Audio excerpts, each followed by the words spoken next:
दोस्तों, प्रॉपर्टी में इन्वेस्टमेंट करना जितना इजी हमें लगता है उतना इजी होता नहीं है।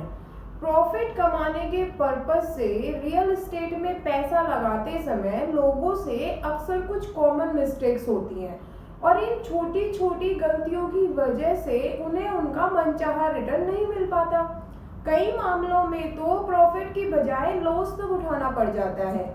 ऐसा आपके साथ ना हो, इसके लिए इन छोटी छोटी गलतियों से बचना बहुत ज़रूरी है। आज की वीडियो में हम ऐसी ही कुछ कॉमन मिस्टेक्स के बारे में बात करेंगे जो लोगों से रियल एस्टेट में पैसा लगाने में होती है। तो इन मिस्टेक्स से बचकर आप अपना मनचाहा रिटर्न पा सकते हैं रियल एस्टेट में निवेश करके। तो चलिए दोस्तों, शुरू करते हैं। नमस्कार दोस्तों, मैं विदिशा चौधरी व्यापार मंच में आपका स्वागत करती हूँ। अगर आप हमारे चैनल पर नए हैं तो सबसे पहले हमारे चैनल को सब्सक्राइब कर दीजिए और साथ ही प्रेस कर दीजिए इस बेल आइकन को भी, जिससे हमारी लेटेस्ट वीडियोस की सारी नोटिफिकेशंस आपको मिलती रहे।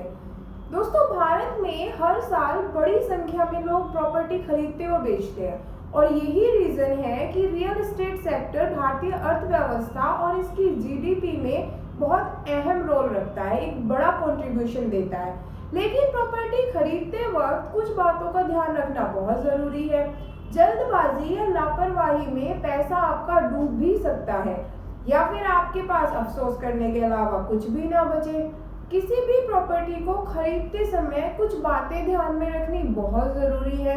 कुछ कॉमन गलतियां हैं जिनसे आपको बचना चाहिए, जैसे कि कोई भी निवेश करने से पहले बैकग्राउंड को अच्छे से चेक कर लेना। दोस्तों, किसी भी प्रॉपर्टी को खरीदने से पहले उसके बैकग्राउंड की अच्छे से जांच पड़ताल करना बेहद अहम है।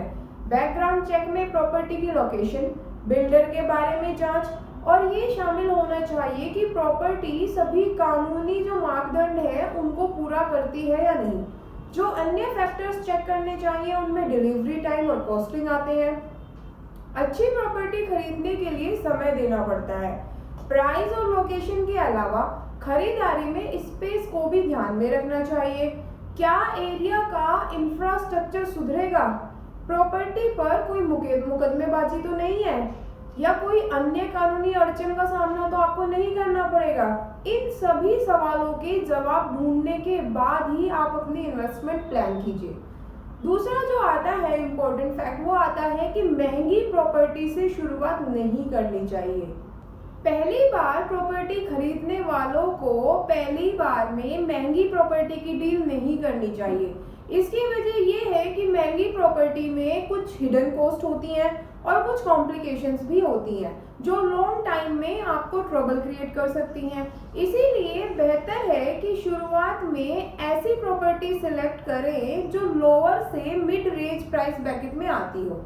ऐसी प्रॉपर्टी पर भविष्य में रिनोवेशन या रीडेवलपमेंट कॉस्ट को भी मैनेज किया जा सकता है। और प्रॉपर्टी खरीदते समय जल्दबाजी तो बिल्कुल मत कीजिए।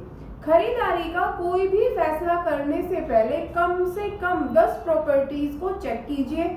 इसमें किसी भी तरह की जल्दबाजी आपको नहीं करनी चाहिए। कमीशन बनाने के लिए कोई ब्रोकर आपको गलत प्रॉपर्टी भी सजेस्ट कर सकता है, खरीदवा सकता है। तो इस बात का ध्यान रखिए, जल्दबाजी बिल्कुल मत कीजिए और सोच समझकर इन्वेस्ट कीजिए। तीसरा जो पॉइंट आता है वो आता है रियल एस्टेट इन्वेस्टमेंट की पूरी कॉस्ट को ना निकालना। ये गलती बहुत कॉमन है। जब भी आप रियल एस्टेट में इन्वेस्टमेंट करते हैं तो आपको उसकी पूरी कॉस्ट निकालनी चाहिए। फॉर एग्जाम्पल, 100 रुपए के बेस प्राइस पर जीएसटी, रजिस्ट्रेशन और स्टैम्प ड्यूटी, ब्रोकरेज, फर्निशिंग, उधार की लागत जैसे एक्स्ट्रा चार्जेस पूरे बिल को बढ़ाकर ज़्यादा बढ़ा देते हैं। एक अंडर कंस्ट्रक्शन प्रॉपर्टी की अगर हम बात करें तो उसके ऊपर 5% जीएसटी, 5 से 7% रजिस्ट्रेशन और स्टैम्प ड्यूटी का पेमेंट करना पड़ता है। हालांकि ये स्टेट टू स्टेट वेरी करता है। घर की फर्निशिंग में और 5% लग जाते हैं। इस तरह बेस प्राइस से 15% दाम आपके और बढ़ जाते हैं। इसका मतलब है कि अगर आप घर की कॉस्ट 1 करोड़ रुपए है और आप 1 करोड़ की कॉस्ट का घर खरीदते हैं तो आपको एक्स्ट्रा कॉस्ट के तौर पर 15 लाख रुपए और खर्च करने होंगे। अगर आप पहली बार प्रॉपर्टी खरीद रहे हैं तो आपके पास अपना फंड कितना है, इस चीज को जरूर एनालिसिस कीजिए और कितने और एडिशनल फंड की आपको जरूरत है, इसका सबसे पहले कैलकुलेशन करें और इसके बाद ही टोटल कॉस्टिंग आप कैलकुलेट करें।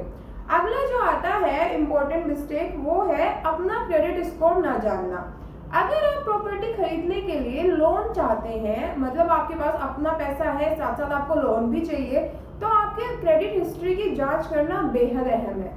क्रेडिट हिस्ट्री में कोई प्रॉब्लम होने पर लोन की एप्लीकेशन को रिजेक्ट भी किया जा सकता है या फिर आपको ज्यादा ब्याज दर पर लोन मिलेगा।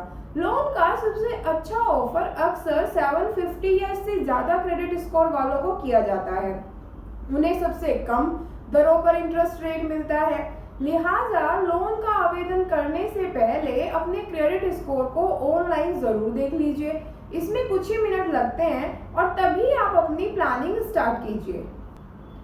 अगला जो इम्पोर्टेंट फैक्टर आता है वो आता है कि अपने पुराने कर्ज को चुका लें।